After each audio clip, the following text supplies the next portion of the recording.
ऐसा बाप नहीं चाहिए। एक बड़े शहर में रतनलाल अपनी बेटी संध्या और छोटे बेटे कुणाल के साथ रहता है। रतनलाल बहुत गरीब है और शराबी किस्म का आदमी है।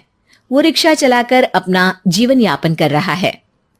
रतनलाल एक अधेड़ उम्र के आदमी योगेश्वर को कभी कभी अपनी रिक्शा से मार्केट या मंदिर छोड़ता है और कभी कभी बाजार से उसका सामान भी ले आता है।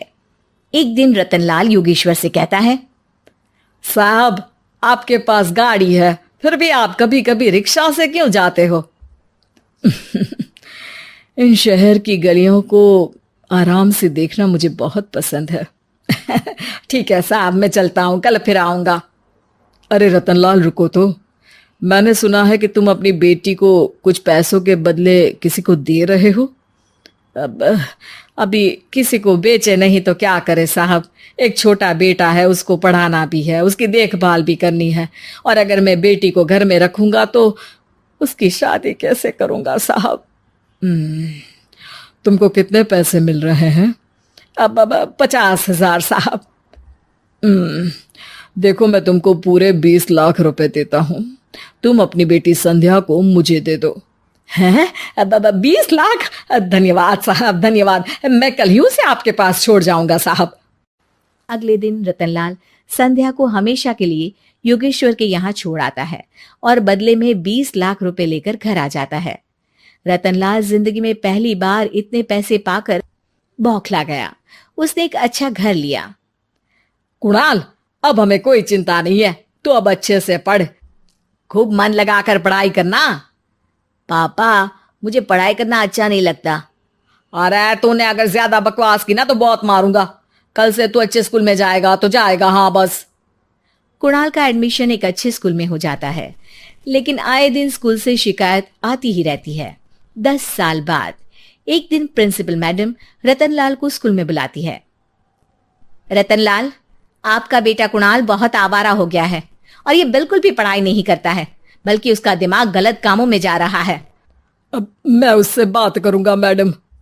ठीक है, आज ये आखिरी मौका है, अगली बार तो मैं उसे स्कूल से ही बाहर निकाल दूंगी। रतनलाल घर आ जाता है और कुणाल से कहता है, कुणाल बेटा, मैं तुम्हारे ऊपर इतना पैसा लगा रहा हूं, फिर भी तुम स्कूल में सही से क्यों नहीं पढ़ते हो? आप तो रहने ही दीजिए, मैं सब जानता हूं कि ये पैसा कहां से आया है।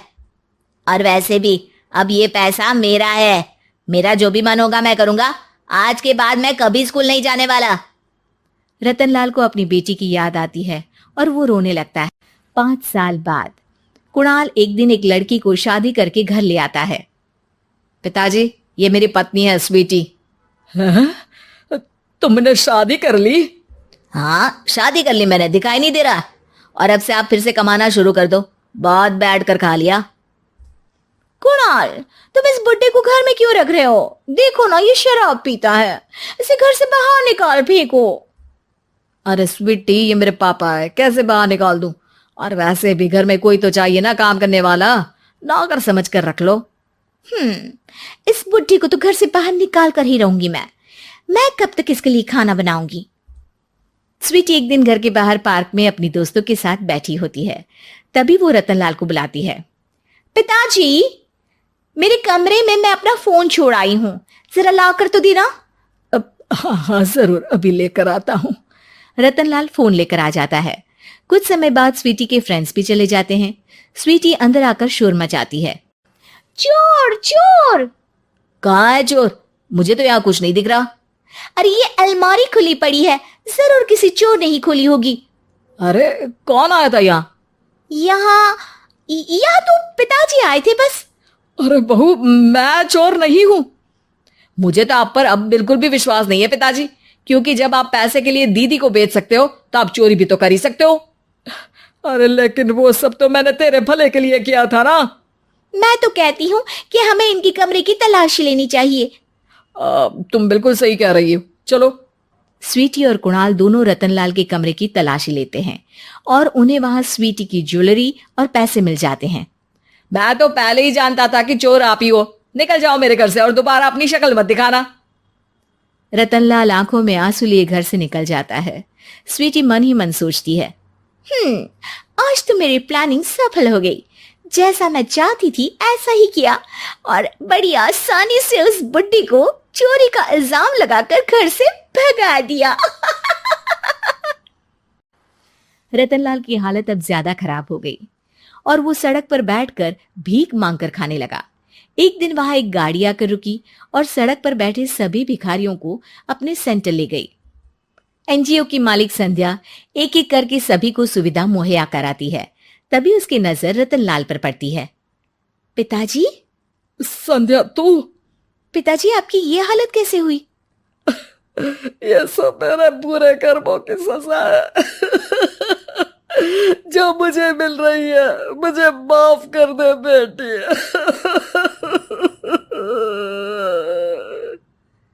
पिताजी, मैं आप पर बिल्कुल भी गुस्सा नहीं हूं, क्योंकि आपने मुझे यहां भेजकर अच्छा ही किया।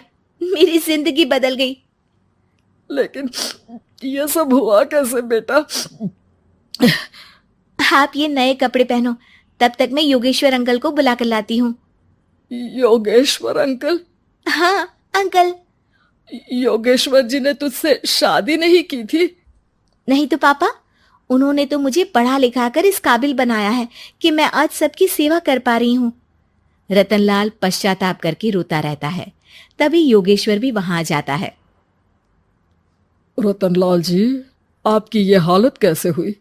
इतने सारे पैसों के बावजूद भी? क्योंकि मैंने बेटे और बेटी में भेदभाव किया था। लेकिन आपने ये कैसे किया? मुझे ये जानना है, बताइए। सालों पहले जब संध्या छोटी थी, तब मैंने एक बार एक आदमी से तुम्हें बात करते हुए सुना था, जो कुछ पैसों में संध्या को तुमसे खरीद कर शादी करना चाहता था। मैं उस समय एनजीओ में बच्चों के लिए ही काम कर रहा था और मैं किसी भी लड़की की जिंदगी खराब होते नहीं देख सकता था। इसलिए मैंने अपने जीवन की कमाई का एक बड़ा हिस्सा तुम्हें दे दिया था। सच में कितना गलत था मैं। मुझे माफ कर दो। अब आप दोनों मेरे साथ घर चलो और आज मैं अपना सच्चा प्रायश्चित करना चाहता हूं। योगेश्वर और संध्या रतनलाल के साथ घर जाते हैं। स्वीटी दरवाजा खोलती है। चोर भिखारी, तू फिर से आ गया? चल भाग यहाँ से बुड्ढे। ये घर तुम्हारे बाप का नहीं, मेरा है। बाहर निकलो यहाँ से। रतनलाल कुणाल और संध्या को घर से बाहर निकाल देता है।